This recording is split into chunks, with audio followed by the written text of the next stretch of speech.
Welcome to the new For Purpose CEO podcast. I'm Michelle. I am Danielle, and we are here to talk about being a CEO in the for purpose sector. Each episode, we will talk about issues not-for-profit and for-purpose CEOs need to manage based on our 30 plus years of experience. It will be an honest discussion of the highs and the lows, helping you tackle the unique challenges of running a NFP. Leading can be challenging and sometimes lonely. We get it. Join us and our guests weekly for an honest discussion about running a for-purpose organisation. We will be sharing practical tips, shared experiences and real-world stories to help you tackle the unique challenges of running a for-purpose organisation.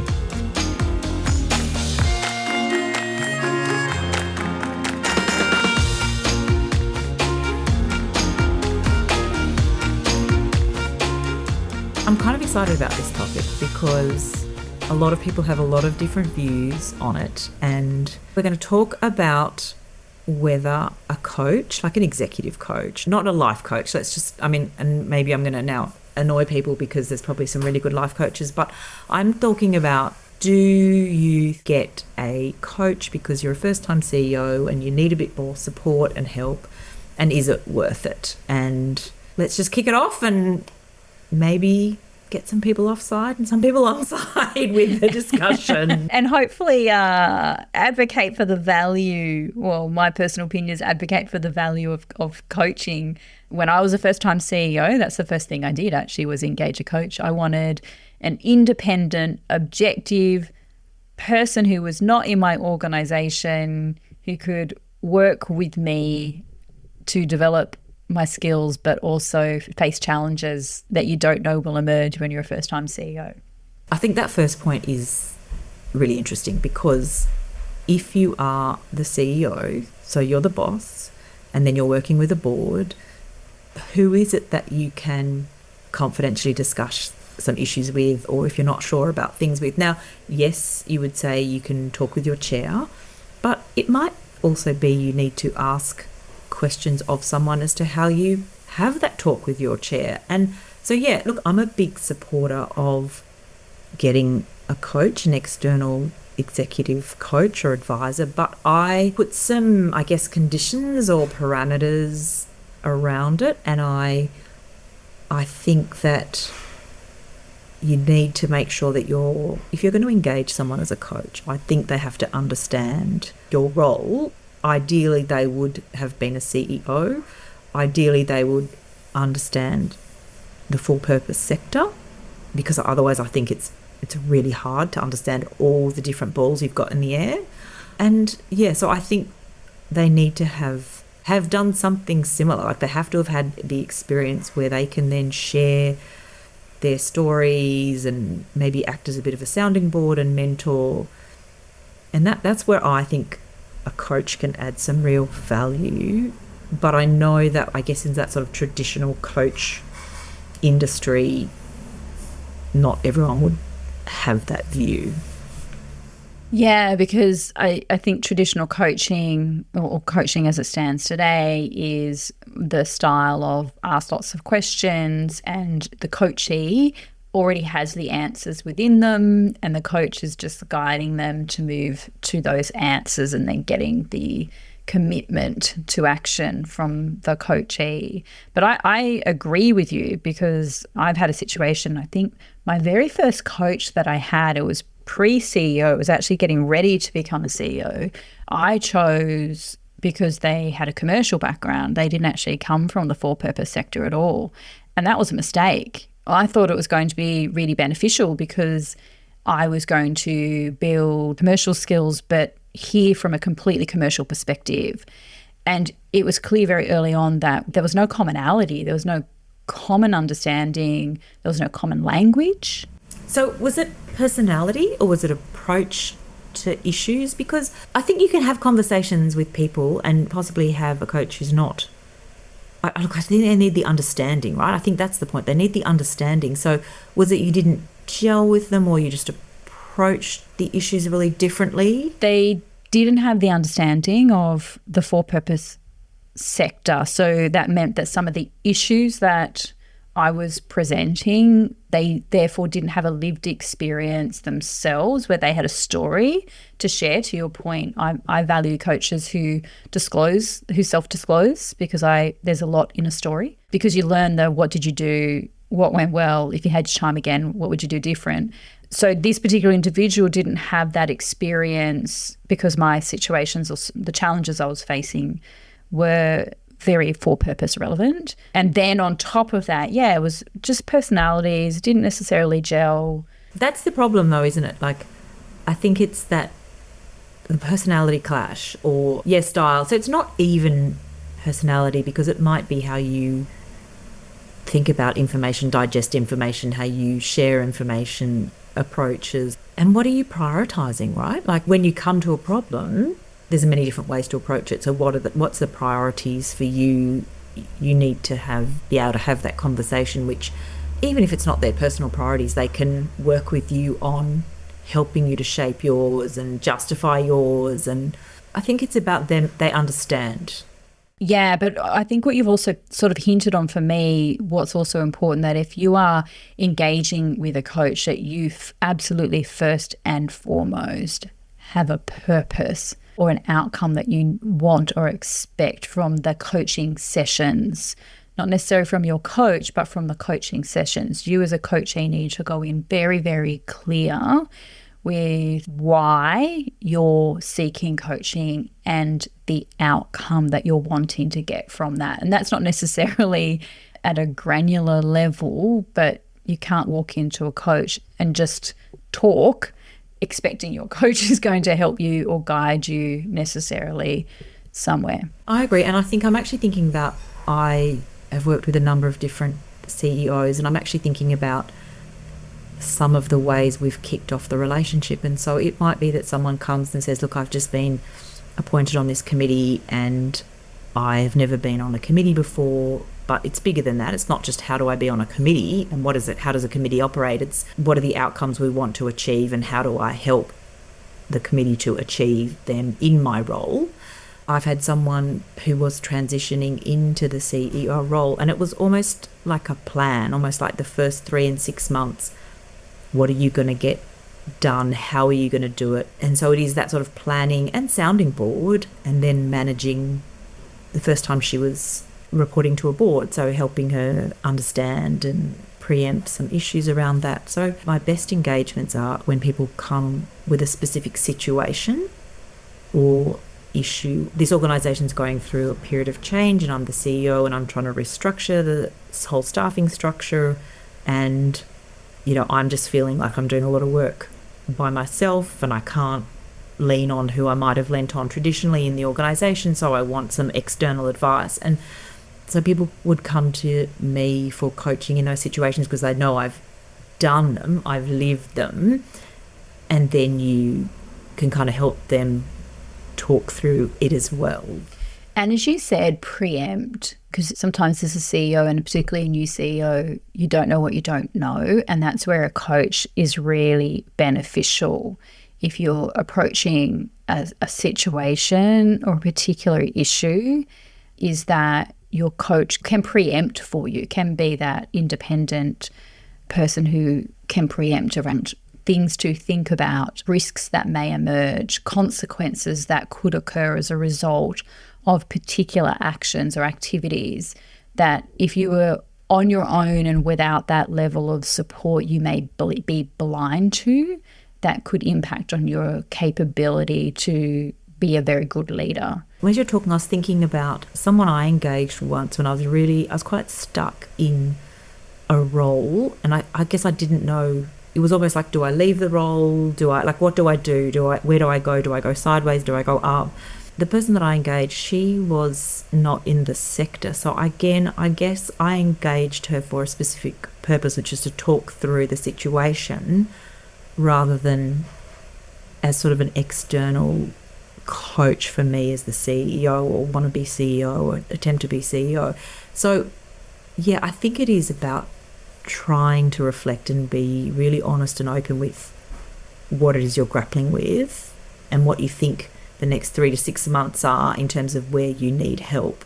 And that means that you might have different coaches at different points of your role journey as well. I've mentioned to you before, Michelle, I've got a coach that I've been working with now, God, well over 10 years, maybe 12 years. I bring her in at different points. So it's not constant. This is what works for us. I bring her in at different points. But I remember there was a situation, might have been 4 years ago now, and I reached out to her thinking that she would be the right person because we already had the relationship. And, I feel like I know her because she tells lots of really good stories that I learn from. And she up front said, I'm not the person for you for that particular situation. But she recommended somebody. And I really trusted her guidance because, one, she knew me. So she was able to well match to me somebody else in her recommendation. And she knew where the organisation was up to in its sort of direction. And this other person I got was also great. And so now I feel like I've actually got sort of two people I can reach out to with very different skill sets to be able to engage short-term or long-term, super helpful, different experiences, different skills. But it's so important to a CEO building your support network because the job can also just feel very lonely. I think that's the thing. It's that confidentiality because you can't talk about everything with anyone. Definitely you will be, as CEO, talking to a number of people. So you'll be definitely talking to your chair, you'll definitely be talking to your executive, but I think sometimes it's really valuable to have another sounding board or someone who's been in a similar role or a similar situation. And I think one of the things that, like, people come to me and I'm really honest and upfront and saying, look, let's talk about how do you want to see this resolved, or where do you want to be in 6 months, or is this a growth thing? Because I remember talking to someone and potentially I was going to engage her and I didn't. And the reason was I felt like it was this lifelong commitment. Like, you had to sign up for this many sessions in advance and then this and then this. And maybe that works for some people. But I was like, actually, I feel like there's a few big decisions I need to make now. And then I don't know whether I'm still going to need you and what's coming, exactly where I'm going to be. So they have to understand what decision or issues you're facing, but have that compatibility to have those really honest conversations. I mean, I was actually working with someone and they were in a big organisation, and we in fact had the conversation that she got a brand new boss who was amazing, and her whole sort of life changed in an instant. And I said, so I feel like you should be talking to your boss now. Like, I feel like a lot of these issues have gone. And she was like, oh, I was sort of embarrassed to say that. I was like, well, no, like, why? You shouldn't. Like, so we kept going for 1 or 2 sessions, and I was like, okay, let's set this up so that you can talk in a way that you want to talk and get where you want to get internally. But it shouldn't feel like a burden, right? Like, it should feel like it should serve its purpose. And as you say, it might be long-term relationship, but it doesn't need to be.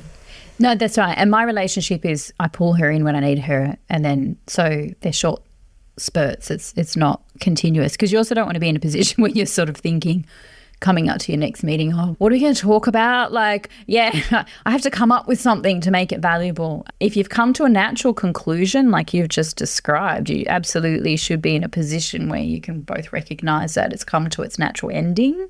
But that doesn't necessarily mean that it's a permanent ending, because there might be another point in time where you've got the history, you've got the relationship, you've got the trust, and your coach's skill set where you actually want to bring them back in. So it can be quite episodic, and I quite like that episodic flex to, I need you now, let's talk, that's resolved, I'll call you when I need you again, is actually really quite beneficial. Yeah, I think so too, and I think there's a definite value add.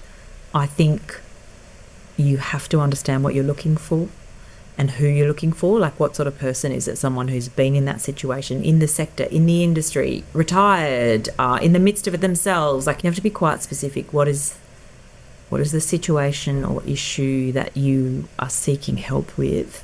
It might be transitioning into the role. It might be dealing with really difficult stakeholders, or, that's the sort of articulation point, and being honest about what you could do with some help with.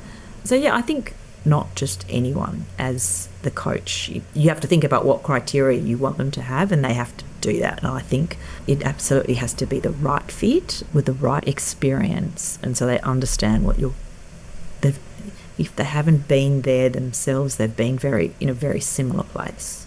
And I think also the experience, leaving a coaching session is important. Like, how do you feel when you leave a coaching session? What are you thinking about when you leave that coaching session? Are you feeling inspired? Are you feeling, a difficult situation has some very clear options and you can develop a plan about which of those options you would like to pursue? Does it feel like you're being challenged? So somebody is maybe holding a mirror up to you and presenting parts of you back to yourself that is important for you making you accountable, really. Address. Exactly. Building some accountability in. My view is leaving a coaching session or sessions should feel constructive. It should feel challenging. But also like a bit of light, right? Like you should feel a bit of light at the end of the tunnel. Like the you've gone in and maybe they've, exactly. You've gone, oh, okay, actually, no, I can do this, or yes, I see it this way, or reinforce that you would tackling you're already it on in the right right way. track. That's right. So you feel confident with whatever the discussion was within that particular session or sessions, and I think that makes you a better leader, it makes you a better critical thinker, it makes you feel developed, and, again, bring in when you need them. It's not a lifelong commitment. You're not having to marry your coach.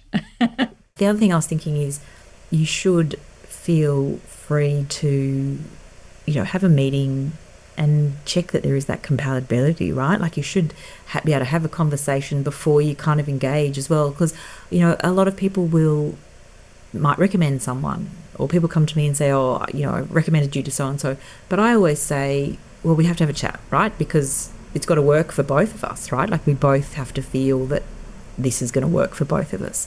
And so I think if anyone is thinking about getting a coach, they have to have that conversation first, right? Like, are we aligned in the way we approach?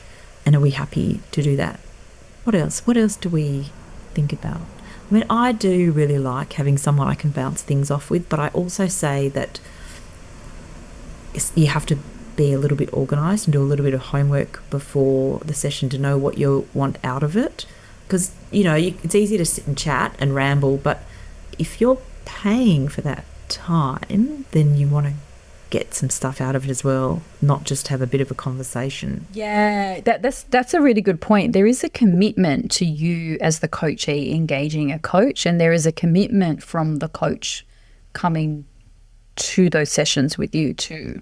And so you need to make sure that when you're making that commitment to engage a coach, you are also putting time aside for the preparation and also time aside for the work that comes after. It's not a counselling session. It's not a debriefing session. It's not chit-chatting. I always give homework. Yes, I was going to say you have to be prepared for homework. I always give homework.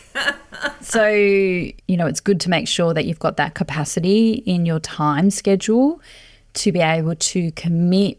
It's not just turning up for the hour and talking. What were the issues we talked about last time? What was the action I walked away with? Where am I up to? What's the progress? What's emerged? What would I like to have a conversation about through this session? And then coming out of that session, writing lots of notes. What's that next stage? What are the actions that come out of that? What did I gain from that? So a little bit of reflective practice I would often apply straight after as well, because is that sense of, well, what came out of that coaching session? What actions can I take?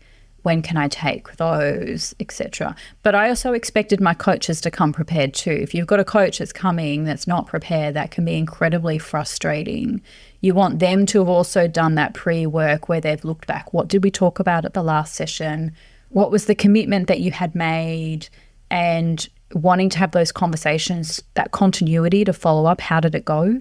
What emerged for you? What's on your mind today? What do you want to address?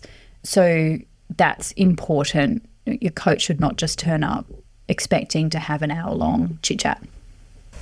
No, 100%. So I guess, is a coach worth it? I think yes. I would agree, yes. But be picky with your coach. But be picky with who's your coach. Yes, so that can be an element of personality, skill, experience, approach, definitely. Have an introductory call with them to just test. Absolutely. will you get along? Do you feel that this person is able to support you and has the skill sets to do so? And then be prepared to do the work.